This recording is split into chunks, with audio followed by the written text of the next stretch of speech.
Salut les champions, j'espère que vous allez bien. C'est votre élément, je suis de retour encore pour le débrief du match Côte d'Ivoire-Burundi. Voilà, du côté de Marrakech, si je ne me trompe pas. Alors, qu'est-ce que je retiens de ce match-là?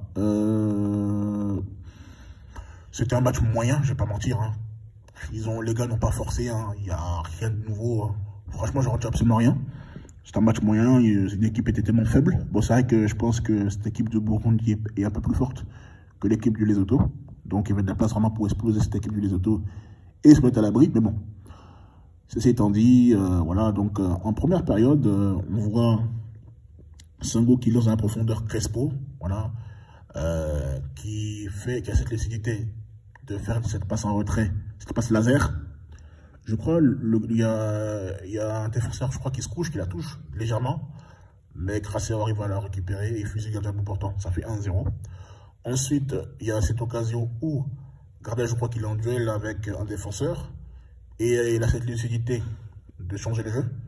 Il remet à Crespo. Crespo, il fait un crochet rentrant pour en remettre le défenseur. Et il enchaîne avec une frappe qui est quand même vicieuse, hein, au ras du sol.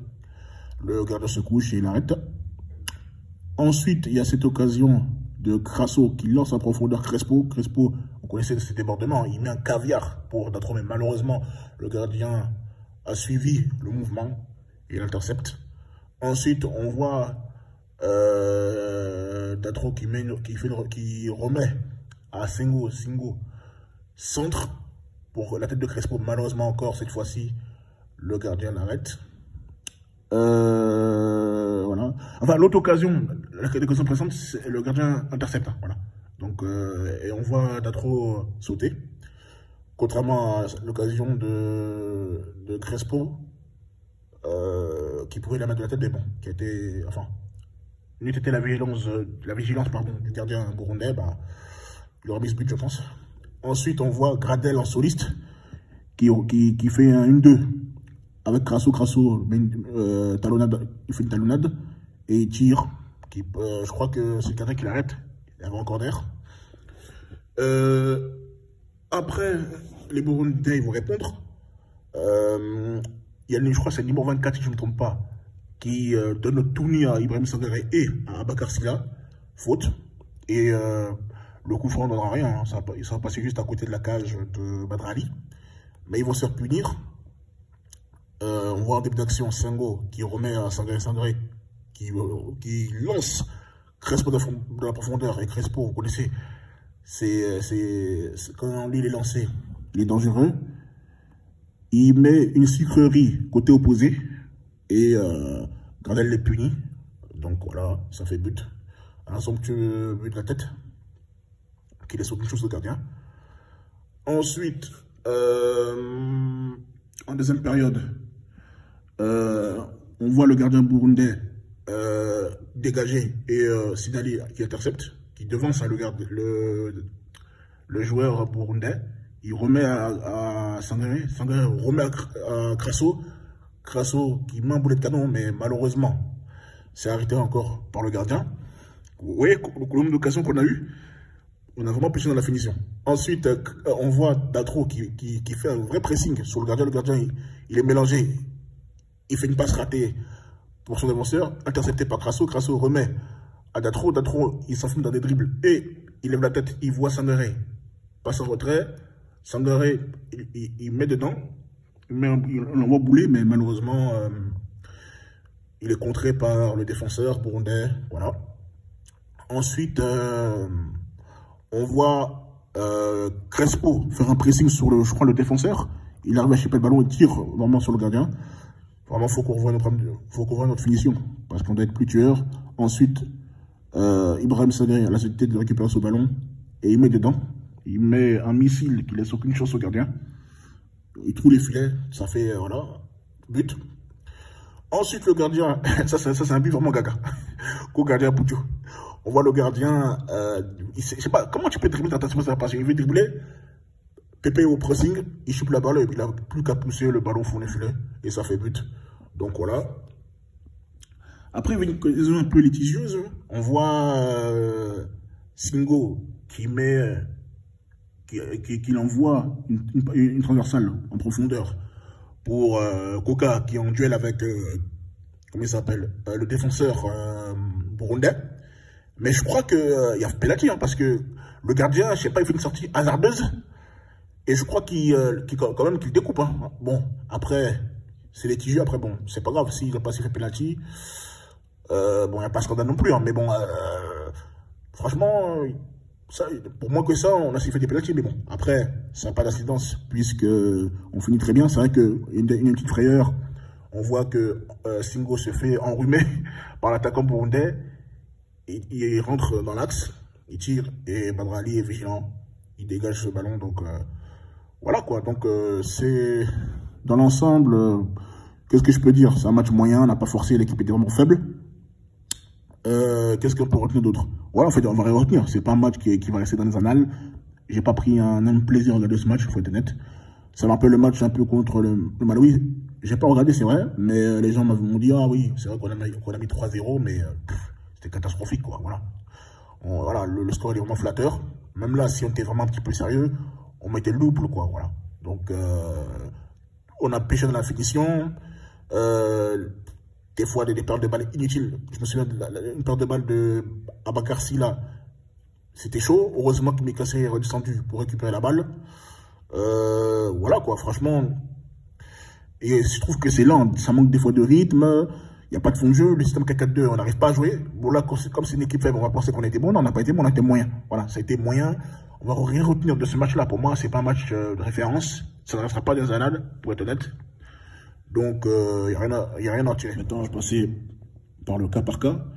Qu'est-ce que j'ai pensé de Crasso? Vraiment, il a été bon. Avec le peu de ballons qu'il a fait, il s'est mis en situation. Il a marqué. Il a ouvert son compteur de but avec les éléphants. Franchement, en fait, il est dans la continuité de sa saison. Donc, rien à dire. Franchement, il a fait vraiment un bon match. Voilà quoi, chapeau.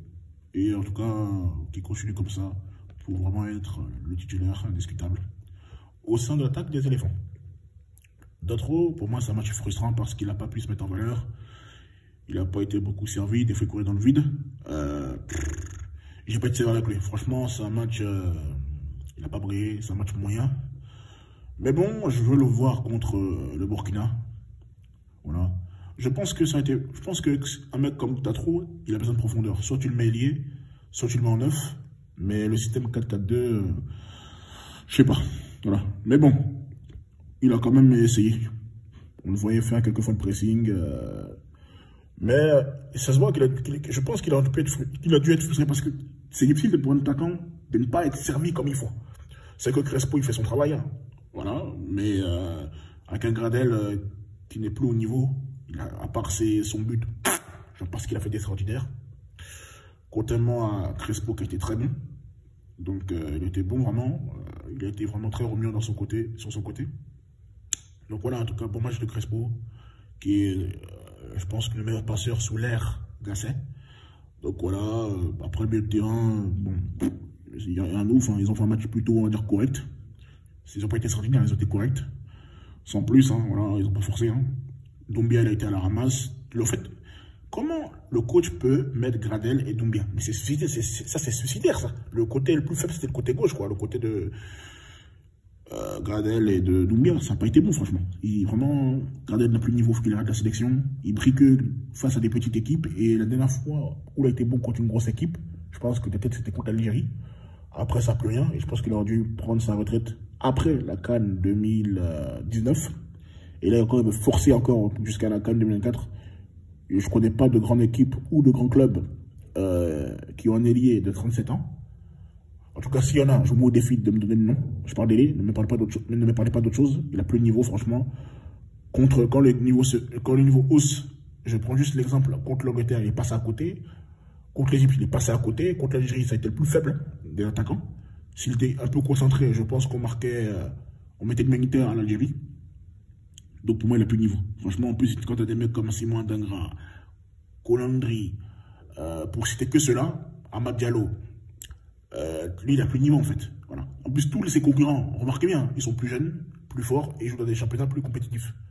Donc voilà. Doumbia à éviter.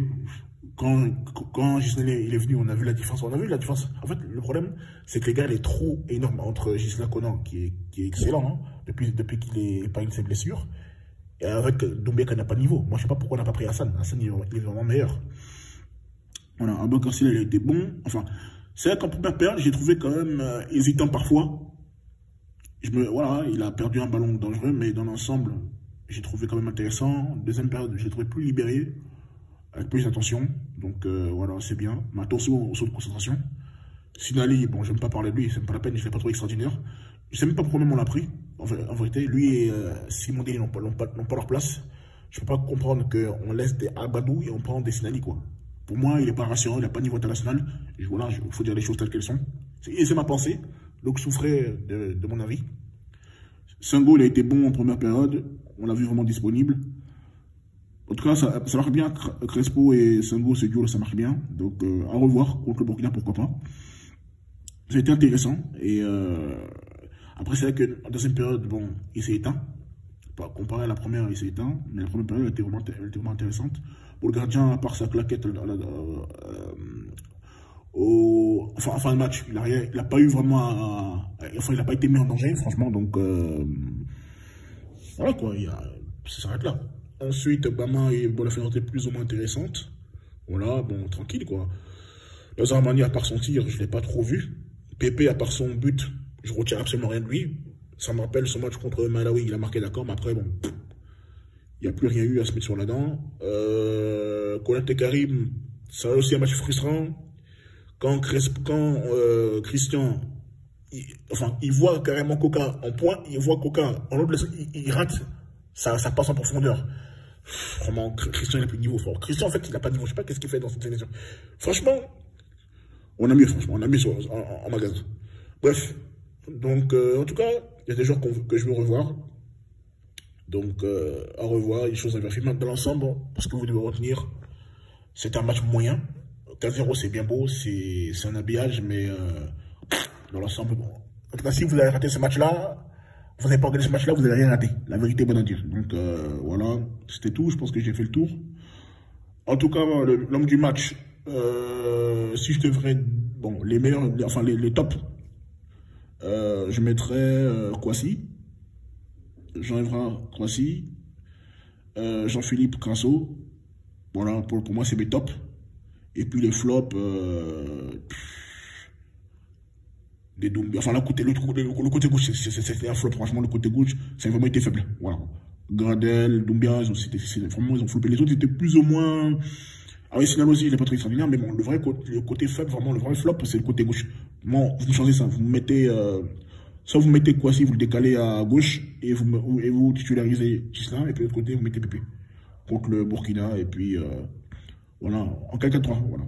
Parce que le 4-4-2, on n'arrive pas à jouer, voilà. Il faut arrêter de forcer, à un moment donné. Et puis, mettez le petit Issaf Fana, voilà. Parce que ça commence à me faire suer qu'on prend toujours le même gardien. À un moment donné, on veut autre chose, en fait, voilà. C'est pas après, c'est pas dans les matchs décisifs qu'on va ajouter Issaf Fana, le plus petit, voilà. C'est maintenant qu'il doit prendre l'expérience, et le match avec c'est fait pour essayer et tester des nouveaux joueurs, donc... Voilà, j'espère qu'il aura son baptême de feu contre le Burkina. Voilà, c'était tout. Et puis, la suite au prochain numéro. Ciao, ciao.